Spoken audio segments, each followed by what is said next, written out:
They served me the papers between the cranberry sauce and the smoked turkey, as if ending a 9-year marriage were just another side dish. His mother slid the envelope across the table with a smile that didn't reach her eyes. My husband, ex-husband, apparently, kept chewing, pretending not to watch. I felt every gaze land on me like hot pins. But I stayed still. I didn't blink. I didn't give them the tremor they were hungry for. His brother lifted my watercolor of their lake house, my gift to the family, held it up like a joke, then tore it in half.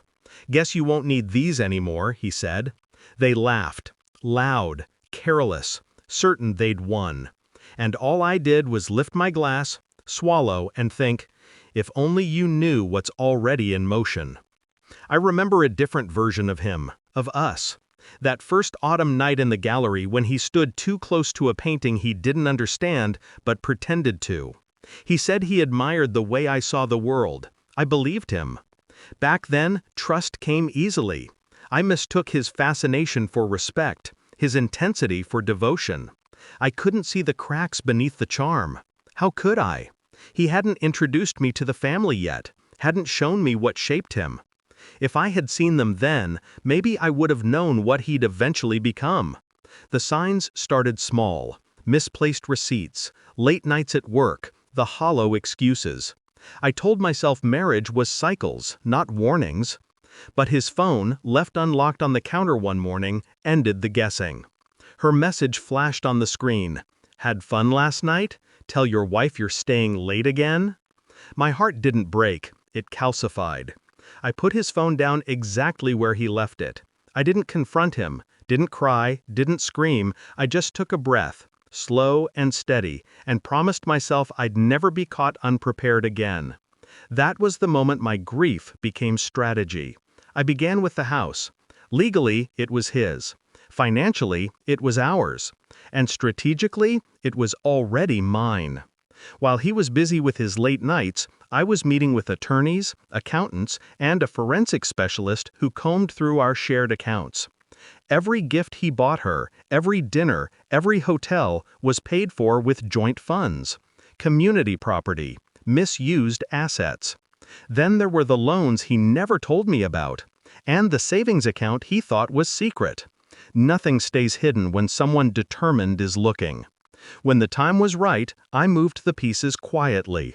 My name on the right documents. His debts attached to the right accounts.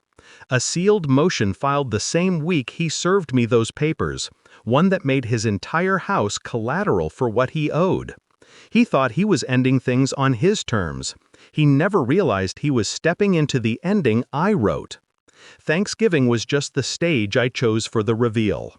When they laughed at me, when they shredded my work, when his father muttered that I was never one of them, I let it all pass over me like smoke. And then, when dessert hit the table, I stood. "I signed the papers," I said, sliding them back to my ex, "but you might want to read the countersuit attached." Confusion first, then recognition, then panic.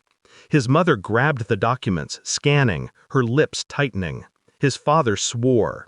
His brother stopped laughing. "You can't do this," my ex said, voice cracking at the edges. I already did.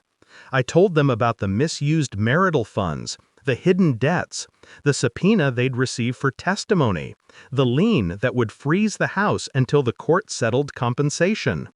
"You ripped my painting," I said softly, "so I took something you actually value." His mother lunged for me, but his father caught her wrist. Fear is heavy. You can see it settle on a person. I didn't stay to watch them crumble further. I left before anyone else could speak. My silence, the final strike. 3 weeks later, the house was mine. Not out of pettiness, but payment. Payment for the years I loved a man who mistook kindness for weakness and art for fragility. Payment for the night they tried to humiliate me and didn't realize they were standing on a trapdoor. I walk through the empty rooms now, sunlight falling across bare floors. My easel sits in the living room where their family photos once hung. I paint in peace.